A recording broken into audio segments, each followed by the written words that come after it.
Hello, everybody. Welcome back to the Enough to Keep Going podcast. This is episode number 199. That's right. We're on the edge. Big 200. Tonight, besides myself, I have one Mr. Super DBQ Hams. DBQ, how are you doing tonight?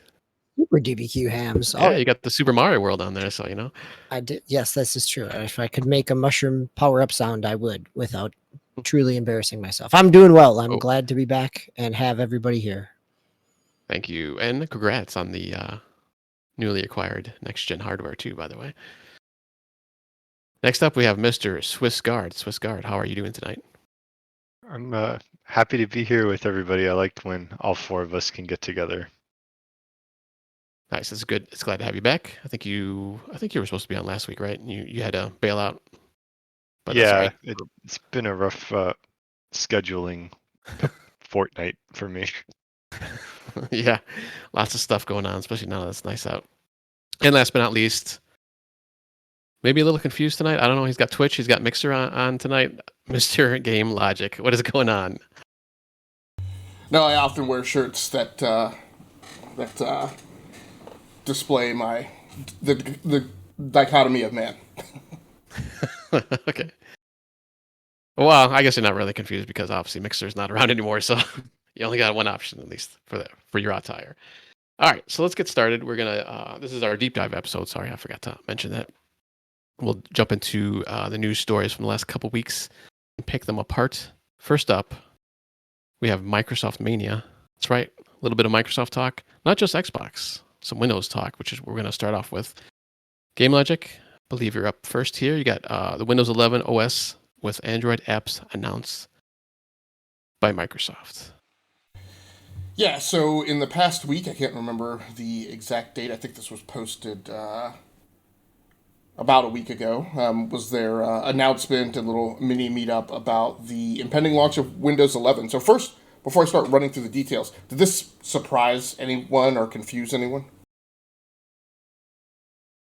Yeah, a little bit when I saw it. It leaked like a week ago.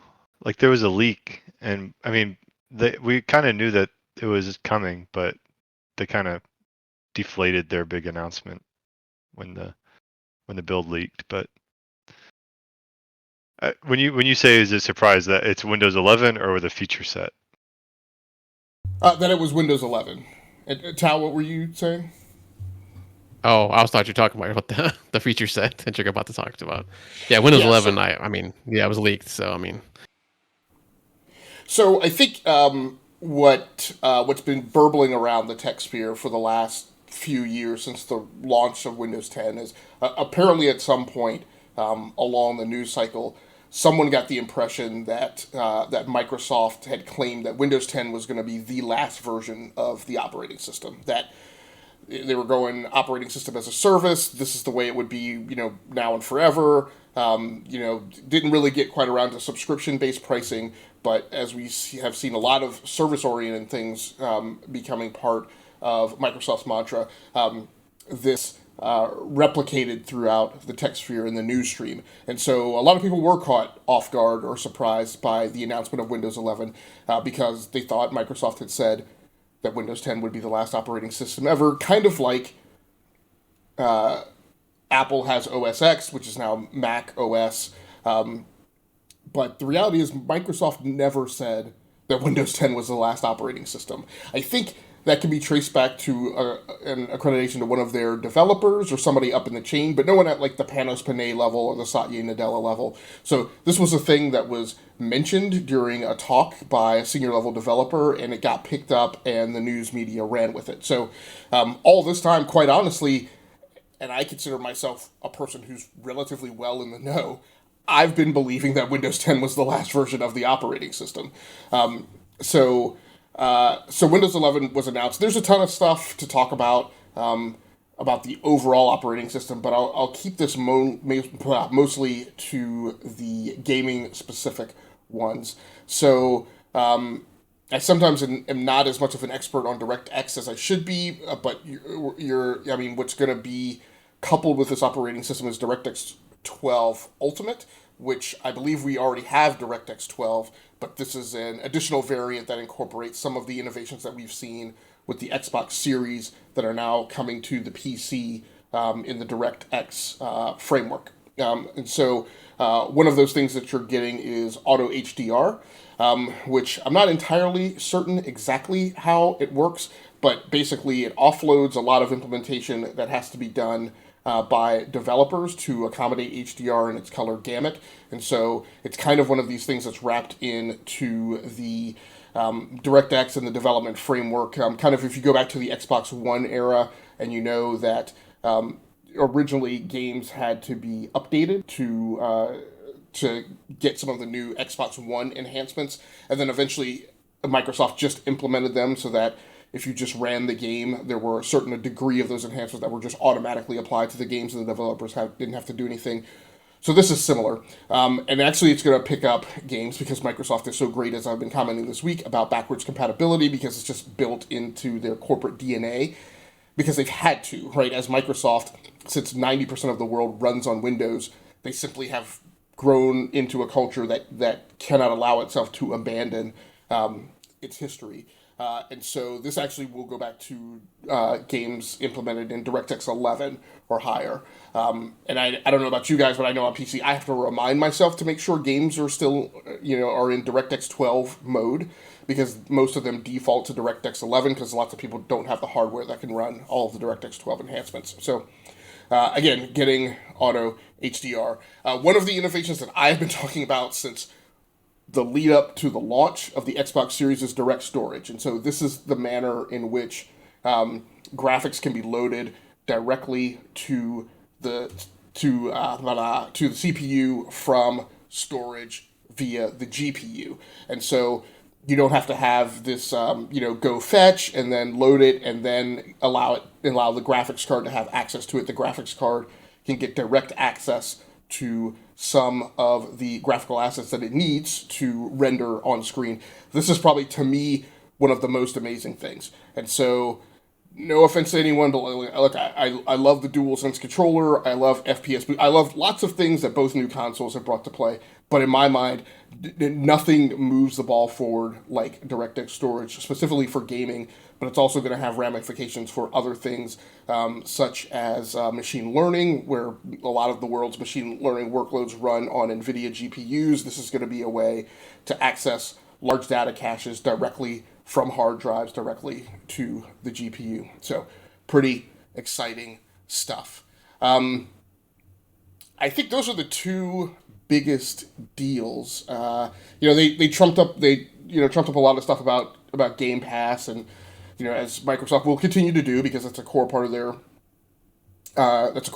mantra now.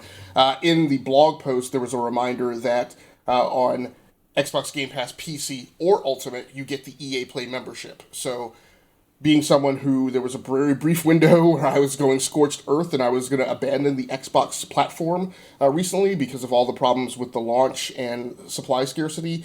For a moment in time, I was just on Xbox Game Pass for PC, which is like $5 less than Ultimate. And just to make people aware that is an option. If you're a PC gamer and you want access to the Xbox Game Pass library, you could just pay the $10 a month for Xbox Game Pass PC, and you will now get the EA Play membership. And I will be surprised if over the course of time that is the only publisher-specific membership that you get along with Game Pass. I'll be surprised if they don't wrap other people into that as well. Any comments or thoughts on this? I know, Swiss, you had some additional things to talk about with Windows 11. Yeah, that was probably the glass half full perspective. So, what's your glass half empty perspective? I'm going to put a big asterisk on GameLogic's comment about backwards compatibility and Windows, because they made this announcement, and then as people started looking into the official specs and like system requirements, and they have like a system compatibility tool that they released to see if your computers the torches and pitchforks started to assemble in the village square, because When it first came out, there was a lot of people saying, "Hey, my computer's not compatible with Windows 11. It just tells me it's not compatible. No explanation." And it's been running Windows 10 really great. Like, what's and yeah, they're branding it Windows 11. It's Windows 10 with like a more like some additional features and graphical changes design wise, but it's not too different from Windows 10. So that was surprising. And as they dug in, it's Windows 11 is going to require TPM. It's like Trusted Platform Module 2.0, right? And that's like it's like, usually it can be implemented like as a chip on the motherboard, or there's like firmware based ones in some of the CPUs. And it's like a way to store like secure keys and stuff like that. It's off the hard drive and everything. So like if you have your hard drive encrypted, that's where like the keys will be stored and stuff. So there's like secure reasons, and it's not like this is a new technology. It's been out for a number of years, but they're going to require that. Okay, fine. However, there's a lot of people out there that don't really have it, and specifically for early adopters of Windows 11, that would be gamers, because if you build your own rig, a lot of times you're not going to worry about a TPM module. A lot of motherboards have like a header for it, but not everybody worries about it. And so there's that, and then to compound it, as they started being, they kind of originally rolled this out with saying we have a hard requirement of TPM 1.2, which is much older, and a soft requirement for TPM 2.0. Then they revised it and said, nope, only TPM 2.0. And people are like, whoa, that's going to be a problem. And then they revised it again and started saying, well, here's what we're going to do. You have to have at least an Intel 8th generation processor and a 2nd generation Ryzen processor. And that really ticked people off, because the Kaby Lake processors are like 2017, as are those 1st gen Ryzen. So we're like 4 years. So basically, Microsoft has declared CPUs within a 4-year-old CPUs as too old to run Windows 11. It has nothing to do with performance. It has to do with age. So like that's like a different metric than it's just not powerful enough or have enough cache or whatever.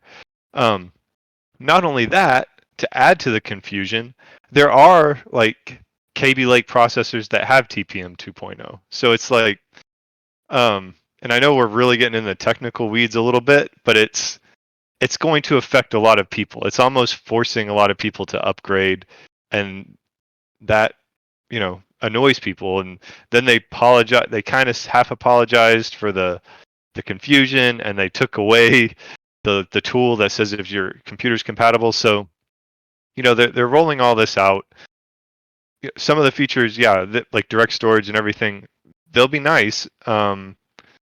But I have one machine right now with a Ryzen 1st gen Ryzen chip. The particular motherboard it has does have a TPM header. You can't buy TPM modules right now, because as soon as this announced, like they went from $20 to like $100 for scalpers. I'm not sure if so. But then again, because it's not just a TPM 2.0 thing, we're just drawing the line in the sand and saying 7th gen and 1st gen Ryzen, 7th gen Intel 1st gen Ryzen, you're not going to cut it. And I can understand why they want to draw a line in the sand. Like I get that they need to be looking back, but you can't. At some point, you have to just abandon the hardware. Like you can't support everything. But this is like a really aggressive line in the sand, and to me, it was like a very strange. It feels like they were shooting from the hip and just like compounding on the on their mistakes. So I don't. This was not a positive rollout, in my opinion.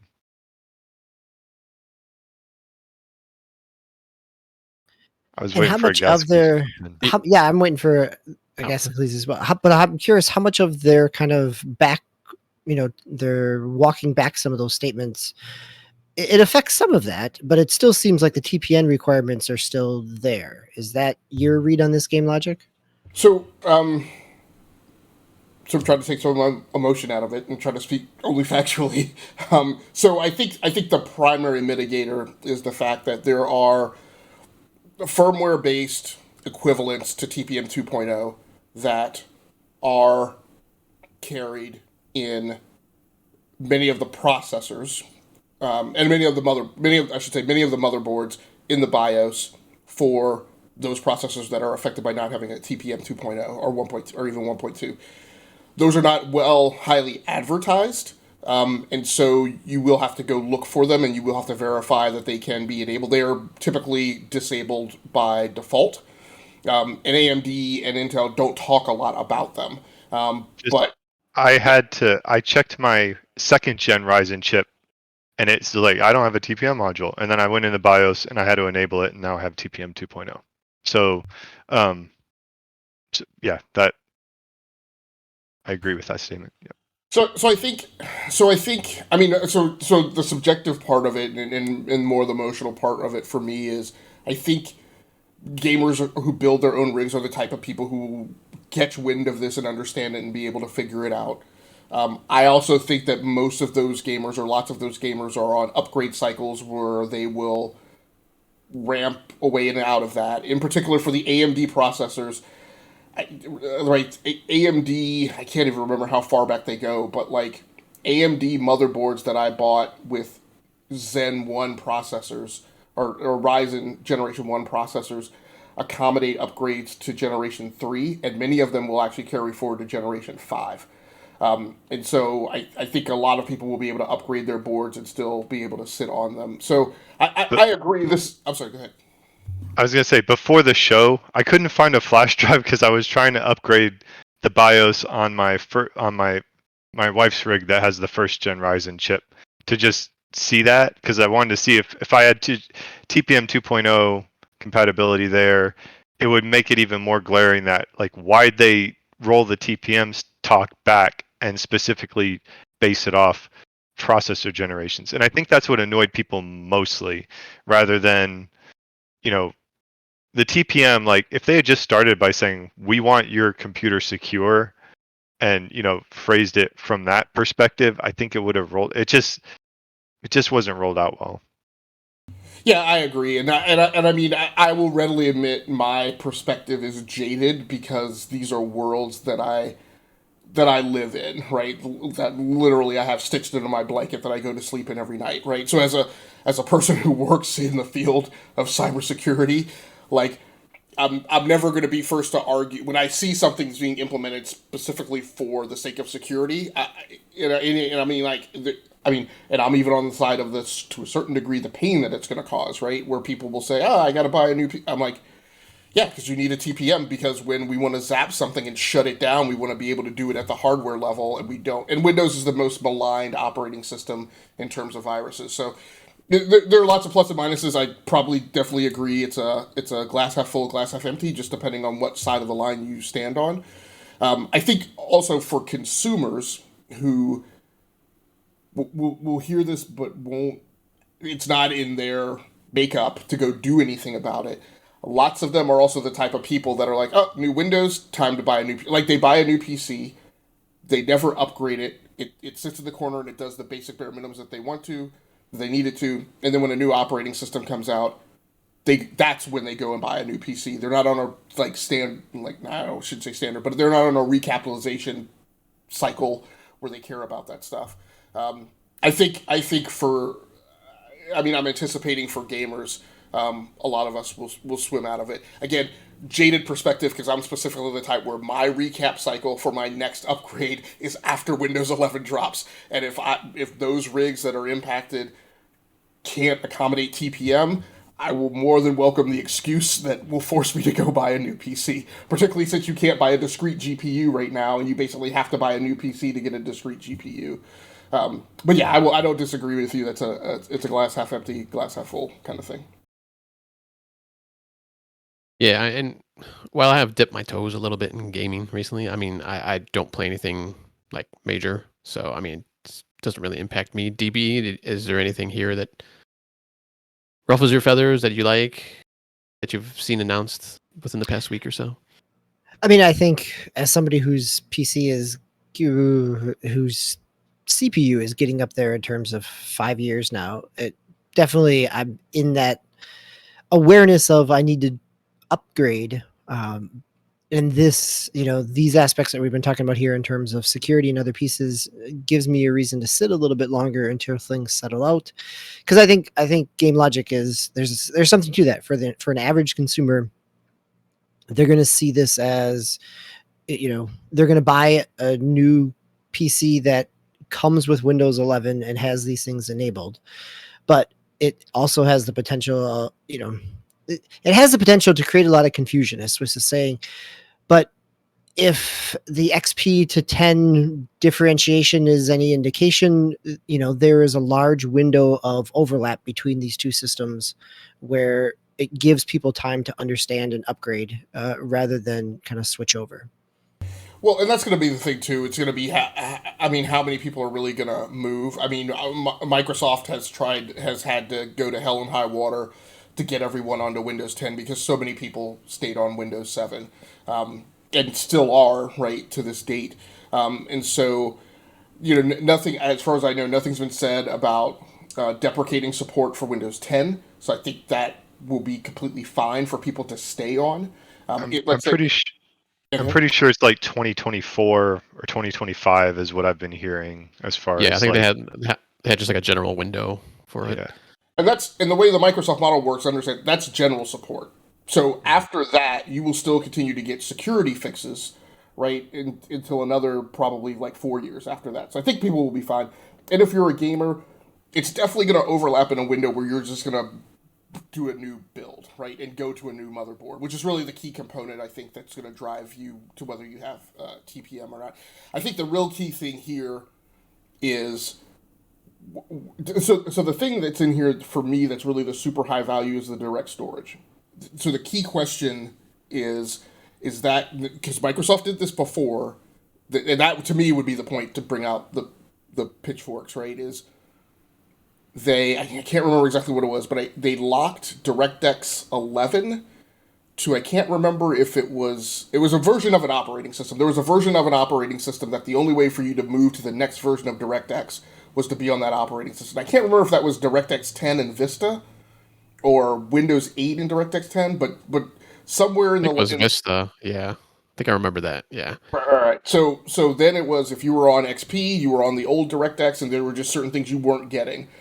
And so the big question for me is direct storage going to be, because DirectX storage is the thing that's going to get you those load times like you get on the Xbox Series X and Xbox Series X and S, in case I said the same later twice. And so if it's locked to DirectX 12 Ultimate, Ultimate and Ultimatum, those are two key words running through my mind this week. But if you can only get DirectX 12 Ultimate on Windows 11, that is the point, right, to like really flip out, right, and turn over your grave. Because Windows 11 is a fancy Windows 10. Like, they're the same thing. Like, under the hood, they're the same thing. So, but that's also been the case for many. I mean, the kernel hasn't changed since Windows 95. Well, yeah, but as far as like, I would say that Windows 10 and Windows 11 are a lot more joined at the hip than I would agree with you if you carry it back to Windows 8, because Windows 10 was a UI wash of Windows 8 because of everybody flipping over the start menu. So the major shifts that they made, UWP apps and all that kind of stuff, a lot of that was built into Windows 8. All right. Any other comments on Windows 11? All right. I'm sure that I'm sure there'll be more controversy, so we'll probably get in on the next deep dive. I'm sure there'll be more news, yeah. More stuff coming out. DB, you have some Game Pass news for us. Yeah, so let's stick on Microsoft and do something hopefully not as controversial and relatively quick that cloud streaming for Game Pass is now out on all web browsers, or at least all major web browsers. And it also is now running nicely on iOS devices as well. I tried it out on an iPad just the other night. Touch controls work nicely. Speed was good and very smooth. And it can do, you run it kind of the same way that you do the Stadia app on iOS devices, where it has you bookmark the web page and it creates an icon right on your home pages, and you're able to kind of launch right into it. So it's very smooth, and I was very pleased running a couple of different game tests on it. Again, not like a high first person shooter, but a number of smaller platforms, RPGs, things like that, and it ran very well. You were just playing at home? Go ahead. One at a time. Game. Go ahead, Game. Well, Prime asked if you were just playing at home. My question bolts onto that as well. I was asking, were you testing it? Are you saying you tested it on iOS? Yeah, I tested it on iOS. Yep. And the only time I've played streaming on Game Pass Cloud has been at home, whether on an Android device or now on iOS. And so, yes, I haven't tested it kind of external using a commercial Wi-Fi network or anything like that. So first of all, I will say you blaspheme, sir, and I will also put down my controversy poker chip, which I'll leave it up to the host whether or not he allows me to cash that in or not. Now you're not going to say anything else? Sure, go ahead, cash it in. Well, just because Swiss and I argued so much over Windows 11 for the first part of the show, so I wasn't sure if we still had permission. I will say, look, Yeah, I will just say I'm taking my stance on my religious platform where I will not play this patronizing, placating compromise that Apple has provisioned, which is playing these things through the browser. I am not going to disagree with you there. I'll say, once you launch it, I don't really care, right? I mean, it doesn't really, once you get it set up and you jump through those initial hoops, and actually the app does a nice, on the page, it gives you a pop-up telling you how to put it on your homepage. So, they do similar to what, maybe even a little smoother from what I remember last year with Stadia, where it was there, but there was a web page that showed you how to do it. Here, it's a pop-up right as you're coming onto the landing page. So for me, it really made me question. I guess it made me question sitting in bed playing. I can play everything that's cloud, and maybe I'm not playing my Switch as much. Remotely sitting on a couch. Because I've got some of these options as well. So I was pleased. Again, I've tried it in the past with a controller, and that always works just fine, but I hadn't had a chance to test out touchscreens on an iPad. So So you're go ahead. So you're total touch screen touch controls. You didn't try a controller with the iPad? I mean, not this week after it launched. Yeah, I mean, I've had controllers with iPad for other games and things like that before, but and I've tried it on Android, but not on iOS yet. Okay. And I will readily admit it's petty and pretentious, and that I will take with me to my grave. Fair enough. As long as you're, self-aware of it, that's perfectly fine. I don't think you don't need to feel bad, Game Logic. You're right. I don't think he does. Oh no, I don't think he should feel bad about it either, right? No, I mean, he shouldn't. Yeah, there is the fact that there has to be workarounds to do these things is a whole different argument. I think the news story here is that they've now officially have the workaround up and functional, and Apple's going to do what Apple's going to do, and that's a whole different issue. So you said this would be possibly a Switch alternative. Is that more just like for the indie stuff? I mean, obviously you can't play like Mario and stuff on here, but do you see yourself doing more of the indie stuff? Because it's, graphics probably will be better going through the cloud service more than likely, and maybe the controls are, obviously you can always throw a controller on there if you really get in trouble with some of the controls. But I mean, I've tested out some of the touch controls, and they're not actually too bad. The only thing I don't like, and this was on my phone, so maybe it's different on a tablet, but it'll put the controls like right in the middle of the screen on the either side. Is it still It's do that? still doing that. Yeah, you Yes. can't drag it around. I mean, that's the downside, is that it would be Yeah. nice if you could drag it and move it into a spot that doesn't kind of put your fingers right on top of the game screens. Yeah. Yep. So I guess here's one of my things is, something that's comparable is I am going to try. So Stadia now runs on the NVIDIA Shield. I am going to give that a try because what I've heard is that because hardware acceleration is allowed for Stadia via Chrome, there are things like people say that the HDR implementation looks better when playing on the Shield than it does on some other platforms. I think one of the big problems I have is I don't know, and I don't know if I'm settled on whether or not it's something that I should go research, or it's another one of those things that I mentioned a few weeks ago where I talked about how Apple enables gaming, but it doesn't really help. And so there are things that you should be able to do on Apple devices as a gamer that Apple doesn't go out of their way to advertise or make up transparent. And so I'm like, no, I'm not going to buy an Apple TV and see if that handles gaming for me. Like, I'm not going to do that science experiment. Like, I should be told, and it should be a big rah-rah, and gamers should be trumpeting, and game developers have not stopped talking about Game Pass, right, for months. And now, right, but I don't hear developers talking about, right, how much Apple helps them, right, enable gaming. So again, to get back to my big problem is, the iPad is not an inexpensive device, right? I have the entry level, what originally came out as the iPad for education, because it's a great deal at that price point, and it supports the pencil, which I'm a big inker.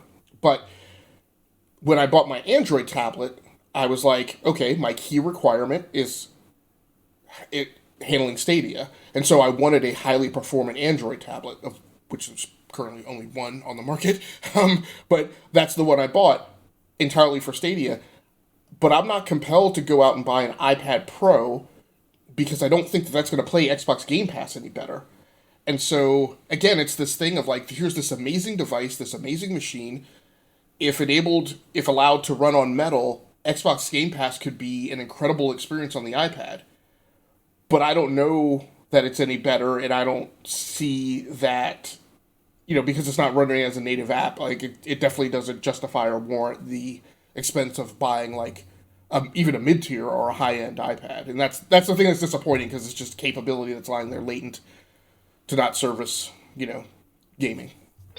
Well, I think this is how we've talked about the Game Pass Cloud stuff in the past, right? This is not going to be the reason, and maybe until there is a standalone dongle or it's built into a TV, that cloud is not the reason that you're buying Game Pass. It's a value add on top of it. If you already have a device that you're going to, check your email, read some news, play a few games, and read a book on, it becomes a value add. It's not something that you're going to go out of your way to designate as a gaming device. And but I see your point, right? Like, it can only do so much because it is just cloud streaming. And I'm running it on the same type of kind of entry level educational based iPad as well. Nice. All right. Two more quick Microsoft and more specifically Xbox related stories here. First up, Xbox Design Lab is back up and running. I had been on hiatus since like the fall of last year, I think, hadn't I believe. It's been a while. Down right before the launch of, or like a month or so right before, or around the launch of the series. The series, okay, yeah, and they just brought it back a couple weeks ago. So this is if you don't know what it is, Xbox Design Lab is the customization of an Xbox controller.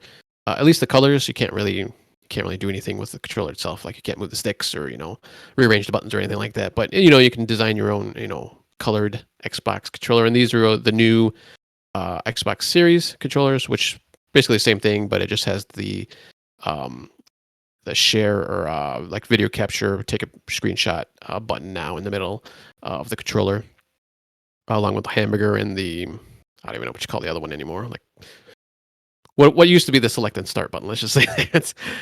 So actually, I went through. I'd never bought one of these before, and weren't they $80 before? I believe when they originally came out. I thought they were a little bit more than. Yeah, but I like, don't. I think they were only. I thought, and I could be wrong. It could be revisionist history. I thought they were only like $10 more than a regular. Okay. So I mean, depending. Okay. I take that back. I think baseline they were $10 more, and then they may have scaled costs based on like what things you had added, like the etching with your game. Yeah, that's more. Yeah, but no, Yeah. Okay. they were not as expensive as a Elite controller Series One because Right. Yeah. lab controller because I didn't want to spend the money on an Elite. Yeah. So I bought one and it came out. It's $70 or like 74, I think, with tax and all that. So it's not too bad. I didn't get the etching or anything, so I was just all I did was play with the colors and I did that. So it was kind of something I was looking at before, and I was just like, I don't know if I want to spend that extra money. But then this time around, I was like, yeah, I want to get one just because I really like the this new controller. I kind of like how the back feels too, where it's kind of like not like a total like grippy kind of. It's not like rubbery or anything, but it has that kind of grip to it feel in the back of the controller. So I just kind of wanted something, and I've been kind of collecting controllers lately. I don't know, it's my weird thing, I guess. I can't buy Xbox games, so I'll buy Xbox controllers and just controllers in general. So I bought one of those. So check that out. Go onto their website if you want to get one. And then last thing. Oh yeah, go ahead. Sorry. Just to confirm, I can't swap the A, B, and the X, Y buttons to correct their placement. No, and they are correct the way they are correct the way they are. Dang you, Nintendo.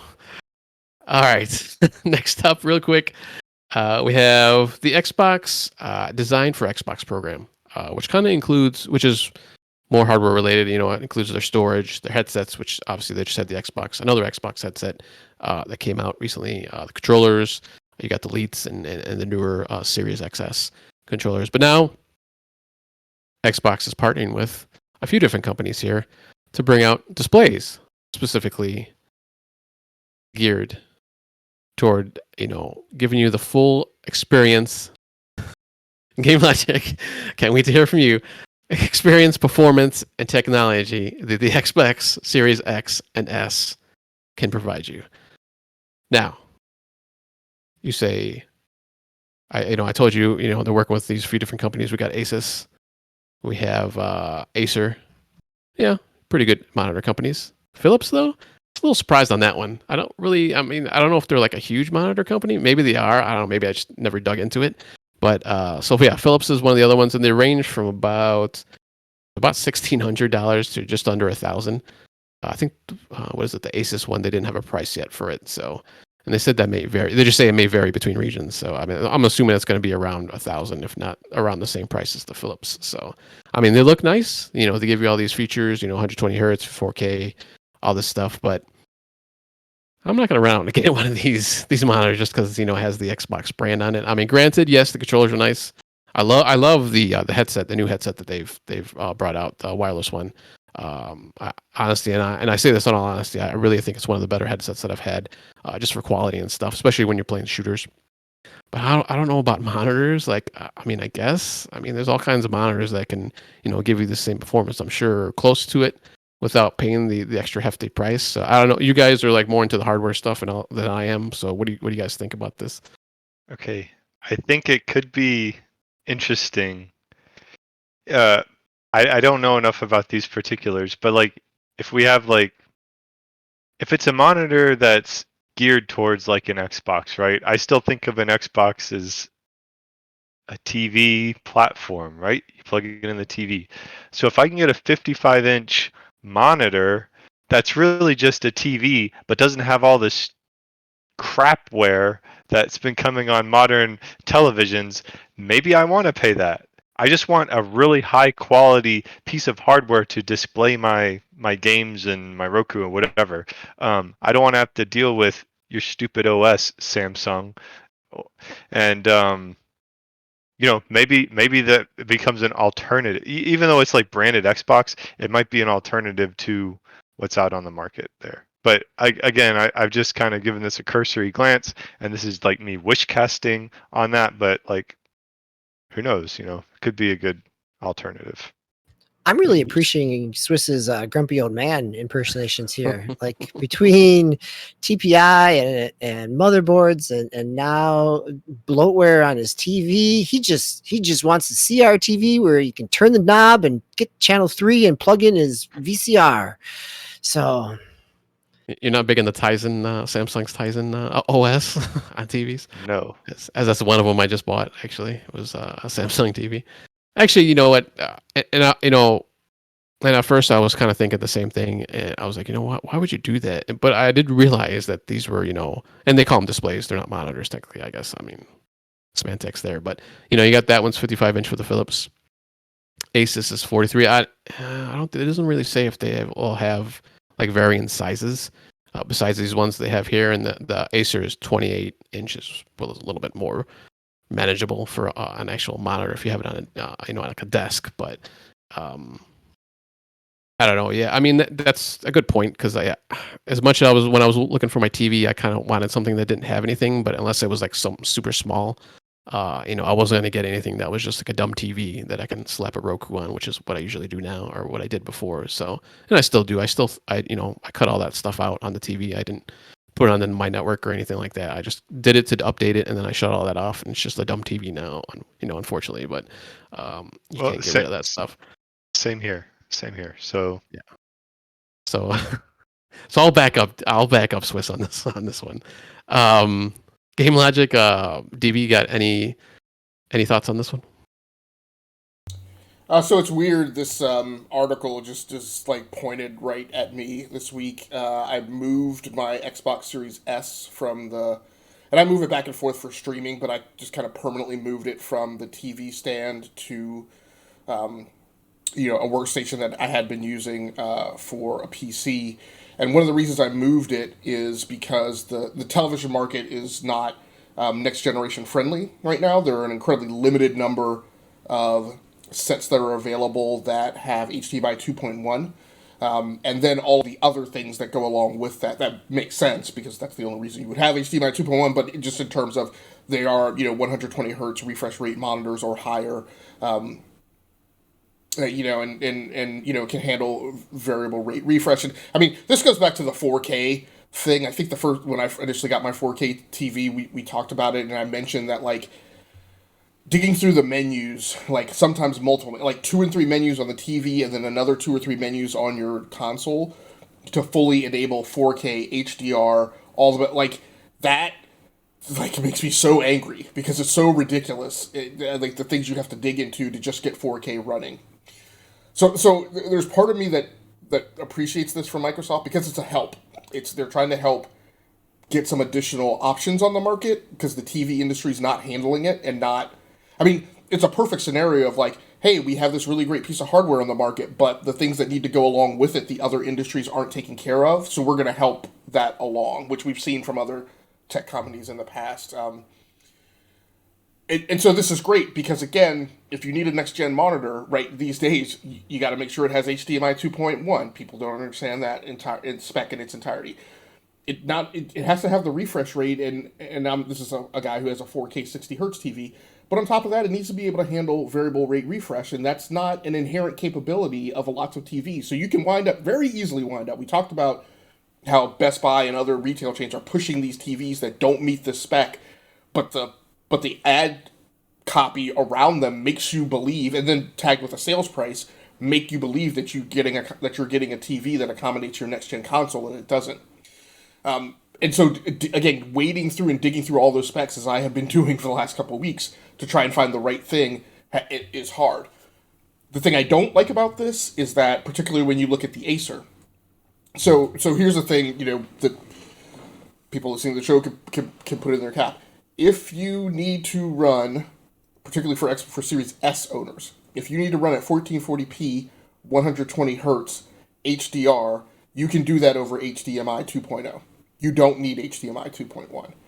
And so here's this Acer monitor that's $1,000. That's about $700 more expensive than a comparable monitor that a monitor that is sold today, right, that doesn't have HDMI 2.0, right? So the prices on these are radically blown out, because they're supposed to be push button easy, right? They're supposed to offload consumers from having to dig through all the specs. So this will be fine for some people, but I'm also like, for people who knew anything about the technology, they could save themselves $700 in a lot of cases by going and buying, something different. I do appreciate too that this is another thing where they're compensating for the TV industry, and one of the reasons I haven't bought an HDMI 2.1 TV right now is because the sizes of the models that are out on the market are bigger. I don't want anything bigger than the 50-inch that I have right now, because the corner I have it tucked in, I don't want to have to sit across on the other side of the room, right, to play the TV. So this is nice that they're putting these out at sizes that, quite frankly, the TV industry just doesn't have models out on the market at reasonable prices that are down at these sizes. So it's creating some options, so that's good. I feel like, Acer and Asus, who are historically known for compressing prices and keeping them down, are definitely trying to make up their margins on at least the Acer monitor, and Asus will probably try to do the same. But a lot of people, don't need to spend this much money to do the things that they need to do or want to do. I'll also mention, as I mentioned last week, just to reiterate, I have recently discovered, again, if you want to play at 1080p, the PlayStation 5 and the Xbox Series S work fine with 1080p high refresh rate monitors at 144 or 165 hertz. They pop into 120 hertz mode. So again, that's a great thing. Nice. All right, DB, any thoughts before we'll turn it over to you, and we'll jump out of Microsoft land and jump into Sony land, PlayStation. Actually, you and Game Logic. What do you got for us, DB? Sony buying? Yeah. It looks like. Sony buying Housemarque. So the developers of most recently Returnal, but historically things like the PlayStation 4 launch game of Resogun, going all the way back to PlayStation 3 with Super Stardust HD. Housemarque is,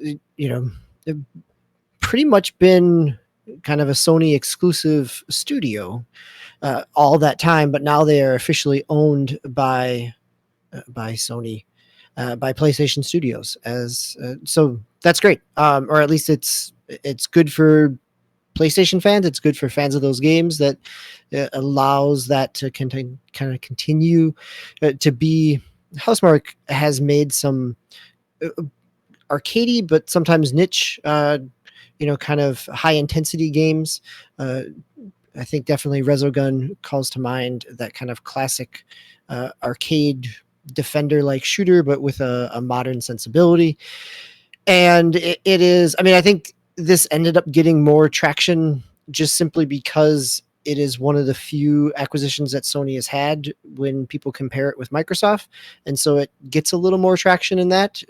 It's not a big surprise. I think the potential leaked image of Sony Studios that also included Bluepoint Studios. So the studio that remade Demon Souls and Shadow of the Colossus on PlayStation 4 was initially put up when this announcement came up and then quickly put down and replaced. And so there's still some questions out there if Bluepoint has now also become wholly owned by PlayStation Studios as well. There was a late breaking story that came out today. There was another PlayStation acquisition, Nix's Software. And I'll confess, I haven't heard of them.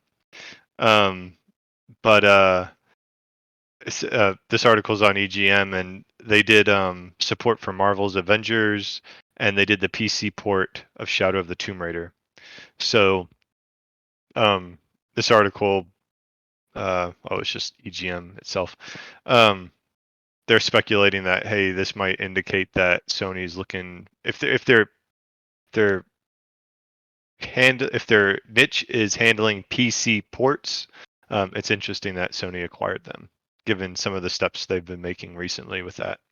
Yeah, that makes a lot of sense, actually, given that their most recent kind of investor update highlighted bringing more things to the PC. So DB, Game Logic, you said that this was good for Sony, and I'm going to challenge that notion in a polite way, but I think Oh, be as white as you want, right? That's perfectly. I think this is definitely good for Housemarque. Like, I mean, and quite honestly, like without it, I don't know what. I mean, I'm sure their future would have had things, but I don't know. Yeah, I would agree with you. This is a good stability move for the studio. Yes.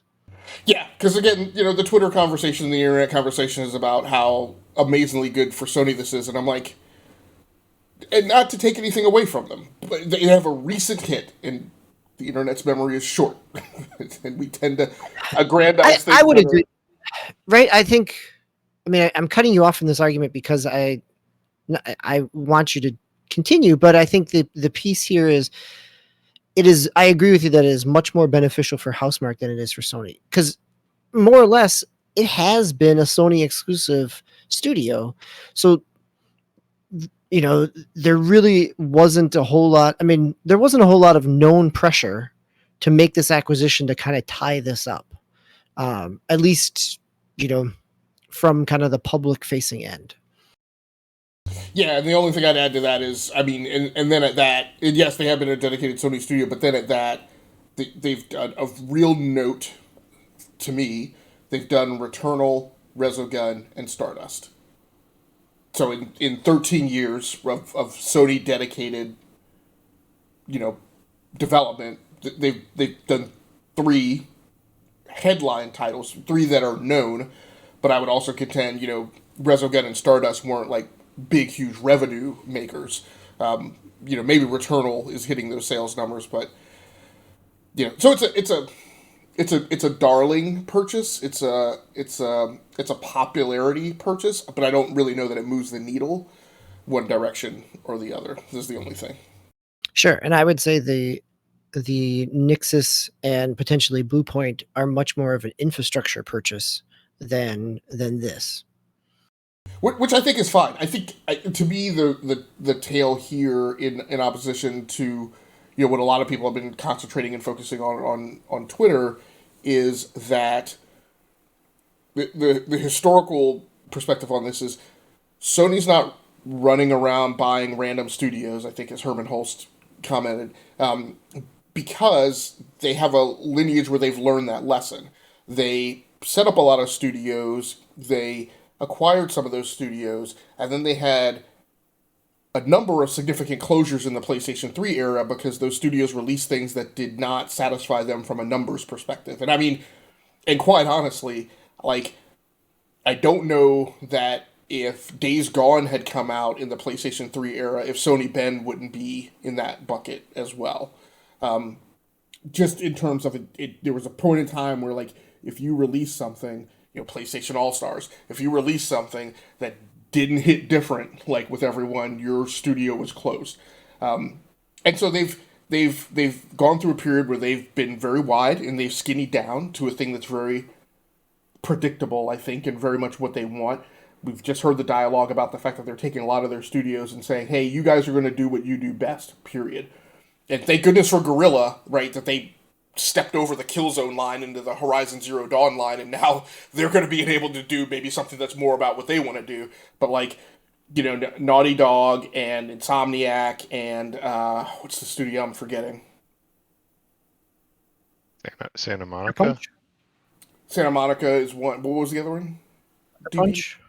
Sucker Punch, right? Those studios, right? The dialogue that we've heard most recently is, look, you guys aren't going to be focused on, doing things wild and crazy and super independent, oriented, but more so we're going to double down on our key IP and our key franchises. So, which I think is fine, because that's a Sony core, competency and core thrust. So.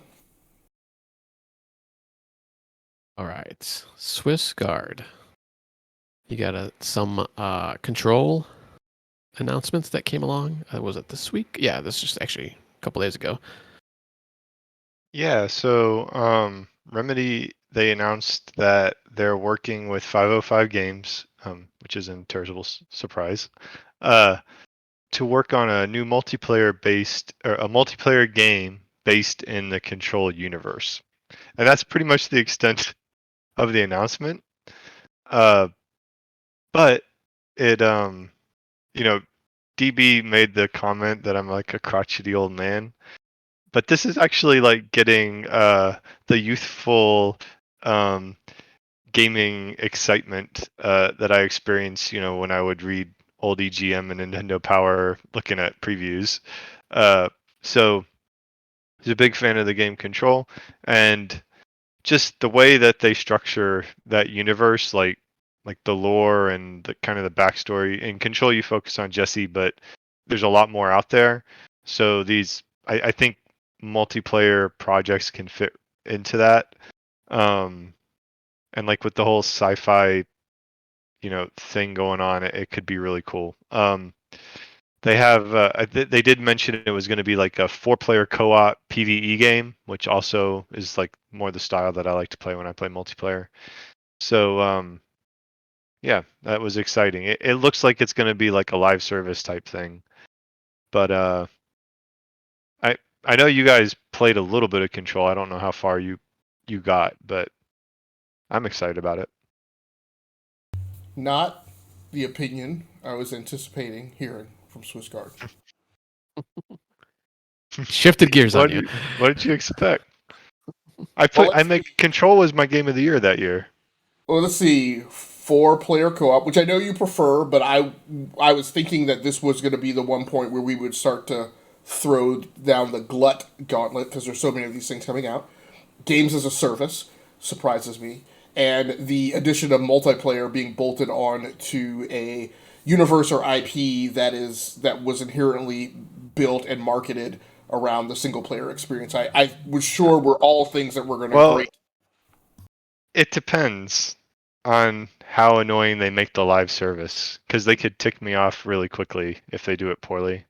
There was a time when Destiny 2 live service was fun for me, and then there was a time when it wasn't fun. So we'll see. And maybe it's just I'm a fanboy of Control now, and I'm looking at it with rose-colored glasses because I'm a gamer and I like good games. I mean, right, the Control gameplay with all the different powers certainly could lend itself to some type of class base. Yeah. I could see that.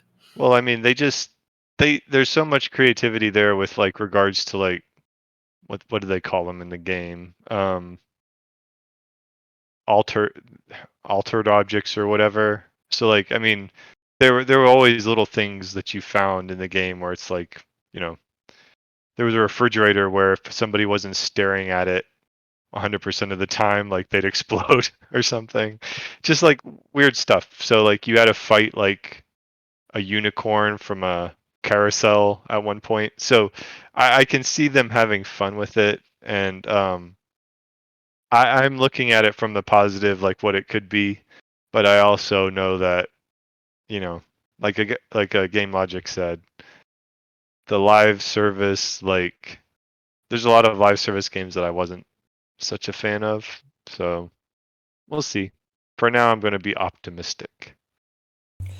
Yeah, it'll be interesting. We know that 505 Studios is one of these publishers that is presenting itself as a little baby Activision. They like to get paid. When you talk about the fee that you had to pay for the next gen upgrade for Control, or the fully buying the version with the upgrade or whatever the model was. Just to make sure I didn't miss something, is there anything Sony exclusive about this?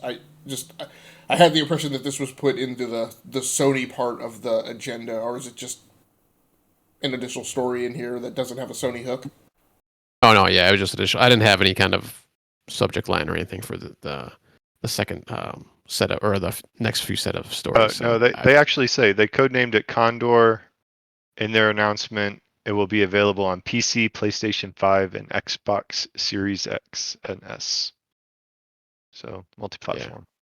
Seems like a way off though, from what they even said in the article. Yeah, so I don't think it's any probably time years away soon. Yeah, it was in their investor stuff. Oh, okay. Yeah. They didn't mention that they had stuff coming up, so hopefully we'll see something from them within the next year or so. All right, Game Logic. Some Borderlands 3 news for us tonight. Well, I know I'm gonna get a lot of hate, but this was aligned into the Sony part of it because the story here is everybody gets it except for Sony. And so the original story of this came out maybe about a month ago at the tail end of May, but now we're getting representation of the actual content that's being delivered. So we heard that they were enabling crossplay. Now we're seeing the first content drop after that announcement that is going out to all platforms, and every platform other than Sony is able to play through that content together. And so, you know, that's the story. If you're not familiar with it, and I think I will say the bad rap that I think Sony is getting on this is the media is dumbing down the bylines to where they're saying Sony charges developers for crossplay, and it's not that simple. There is a fairly complex revenue-based model that when you cross a certain threshold, or when you drop below a certain threshold, you have to pay royalties to Sony. Now, with that all being said, I also don't like the logic and the philosophy behind that model, because the philosophy behind the model is that, hey, if we didn't allow crossplay, all of this money would be coming to us. And so when it doesn't come to us, it's because it's crossplay, and you guys are allowing customer leakage of revenue that they're basically spending on other platforms, and so you have to compensate us for that loss, which I just think is an entire crap story built around a really bad economic hypothesis. But the point is that, you know, in order to enable crossplay on the PlayStation platform, in many cases, I can't say that in all cases because I don't know exactly how they're working it. As we know, because it's been reported up to this point, each developer has a PlayStation account representative that they deal with directly, so it's not like they pick up the phone and talk to Jim Ryan, right?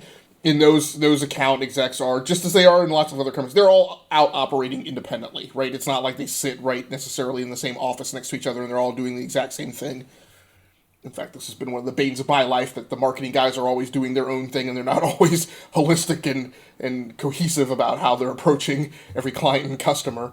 And so, you know, in some cases, developers and publishers talk to their account representative and they get one story. And then in the past, they've talked to, you know, another publisher or developer has talked to another account representative and gotten a different story.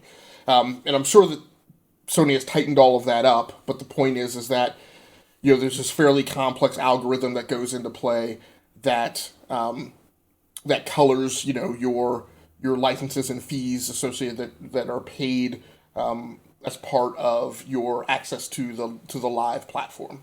And this is all stuff that really has come to light from the Epic Apple legal battle, because this is where we saw that kind of those conversations around that formula and how and kind of the negotiations there.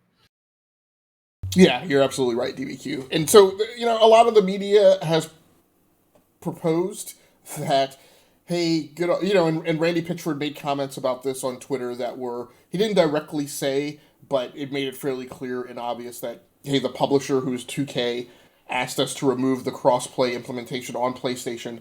Everybody's speculation is that that's because 2K is not interested in paying Sony upon that revenue algorithm and royalty scheme and payback model. That hasn't been corroborated by 2K, but, you know, but the media has speculated that, hey, you know, great on Gearbox and 2K for pushing back, and, you know, it's only, you know, when publishers do this that Sony will change its behavior. I haven't been pulled across that line yet. I don't think that necessarily. I think Sony's going to shrug their shoulders at people who push back and say, "Roger that," right? Then you know, people will buy that title and they will pay it on other platforms, and that doesn't concern us. But the things you're going to deploy on our platform, you're going to pay us for all of the goodness that we provide you.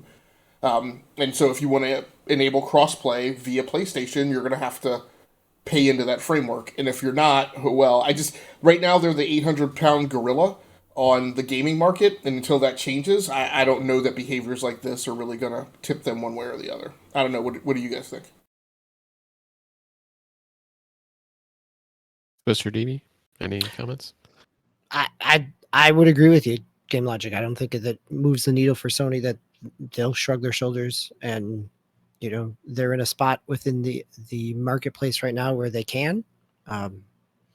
Whether or not that's good for consumers is a whole different argument, but I don't see this changing. Yeah, and did they say this will never come to PS4, or they just said just for now it's not going to? Or I mean PS5, PS4, PS5, I guess. Well, it's just the crossplay functionality that's not coming. They're getting all the same content. Just crossplay. Right. Yeah, that's what I meant. I'm sorry, I should have made myself. As far as crossplay, did they say it's never coming? They didn't really say. They just said it's not coming for now. It says this particular article like quotes Jim Ryan like in an interview he did with Axios about. They said, "Oh, we already have Call of Duty, Fortnite, and Rocket League, and Minecraft, and Destiny 2 is coming later this year." So like, I guess like I don't think that they specifically said either way for Borderlands 3. At least this article doesn't say either way, but I doubt that the door would be shut. I mean, given like I agree with Game Logic too, and I'm sure that Sony wouldn't mind if they got paid what they wanted to get paid to put it on there. I don't see any reason why they wouldn't. Yeah, and I don't think neither 2K nor Sony said never, right? But I mean, the ever only becomes when one of the two changes their behaviors or not. I don't think that Sony is. So yeah, I don't know. Okay. All right. Yeah, I was just wondering because sometimes this was when was this on for everything else? Was it? It's already on there, right, for Xbox and PC? Yeah, I mean the crossplay, as far as I know, is enabled already, and now everybody's getting the additional content. I think the thing that will be interesting, and I do this all the time. I mix up Take Two and 2K, and DBQ corrects me all the time.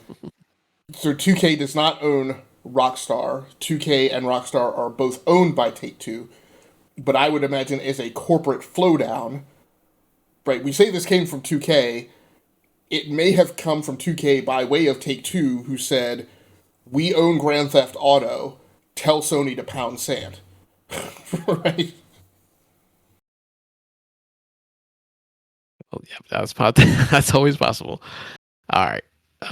Any other comments or questions on this one? Nothing. All right. Any other news stories that anybody wants to talk about? Because that is pretty much it for tonight. Nobody else has anything else. If we just because I'm not going to be on the next GX show, can we take a few minutes to hear from DBQ on what the owning the Xbox Series X experience is like? Sure, I'll go relatively quick because right now a lot of the experience is file management. Right, it is re-downloading. It is. I thought I was going to be smart, and I moved some third-party games over onto the external drive from my One X so that I could plug that in and then move them onto the internal drive on the Series X in order to have smart delivery, basically do an upgrade, get an update.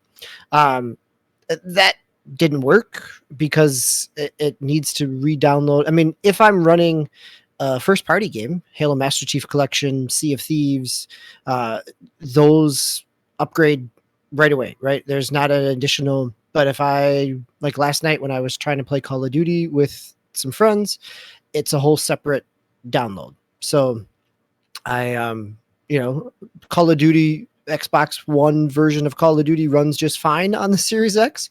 And now that I've downloaded the 190 some gig version of it, we'll see. Right. But I mean, it really makes me, storage is an issue, right? I mean, I think that is last night I put on basketball, baseball, football, Destiny, Call of Duty, and Forza, and I had pretty much filled up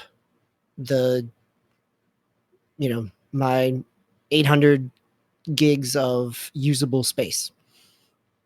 And so yes, storage is, and I've I've even played around with, played a little bit of Jedi Fallen Order, because they came out with the Respawn's Star Wars Jedi Fallen Order came out with a Series X and PS5 upgrade just a few weeks ago. So 60 frames per second, 4K, runs butterly smooth.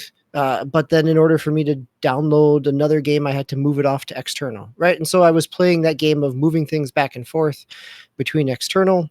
And I'm also on this new generation of systems that has the most storage, and I'm experiencing this, right? This is not the Series S, which is half, or the PlayStation 5, which is 600 and some. So all the conversations around the concern about this, again, it works just fine if you're a gamer who only plays a few games. But when you turn on, I'm very glad that I grew up as a game renter, and I was always dabbling in a lot of different things, and Game Pass allows me to do that. Not having the storage space sure makes that a whole lot more difficult. So, but otherwise, I mean, very smooth setup. Came home from lunch at work, set it up, and within a half hour, had done plenty of, was up and downloading within 15 minutes, basically. So very smooth setup, super quiet at this point, a couple hours into Call of Duty, enjoying it. Glad I'm playing, but really need to think about storage and usage there. So, but want to spend some more time in a handful of games to kind of see. I mean, the big piece here I will say is playing, and this is with a nice segue here. Let's end with this. Is my PixPlays assignment is Forza Horizon 4 because of 5 coming out, and we're playing it earlier in the week on the Xbox One X. In the loading screens, I'll probably see 8 to 10 different splash screens of tips and different images, and now I got 2 or 3. So it definitely, the benefit for me right now is it makes it a whole lot more convenient to jump in, play a little bit, and jump back out. And that's nice. It's a convenience, not necessarily a game changer in terms of a whole new, I'm still just playing the same games I was before, but I'm playing them sooner. Nice. All right. Yes. And speaking of the PixPlays, real quick, after the speculation of E3 is over and done, trailers and announcements are out in the wild. What game developer or franchise announcement is still occupying, your thoughts? Explore a game in that franchise or by that developer. DB, you're going to be playing Forza. This is Forza Horizon, right? You're doing. Game Logic, you're going to do Halo Master Chief, Halo 2, and then Need for Speed Shift. Swiss, I don't know if you're going to do anything or not. Yes or no? Probably not. Think about it some more. And I was going to play Steep for the Riders Republic game that's coming out later this year. So we'll talk about that next week on episode number 200. It'll be hosted by DBQ Hams with myself, TomMaster99, as the co-host. So be a 2-man show for the big 200, but that's all right. I think we'll have a lot to talk about, actually. And I'll probably have a little bit to talk about that storage, actually, also, as I was doing pretty much the same thing this past week or so, trying to make space for stuff that I wanted to download from Game Pass. So, ladies and gentlemen, thank you, SwissGuard, DBQ Hams, and Game Logic. Any last words before we sign out for the night? No? All right.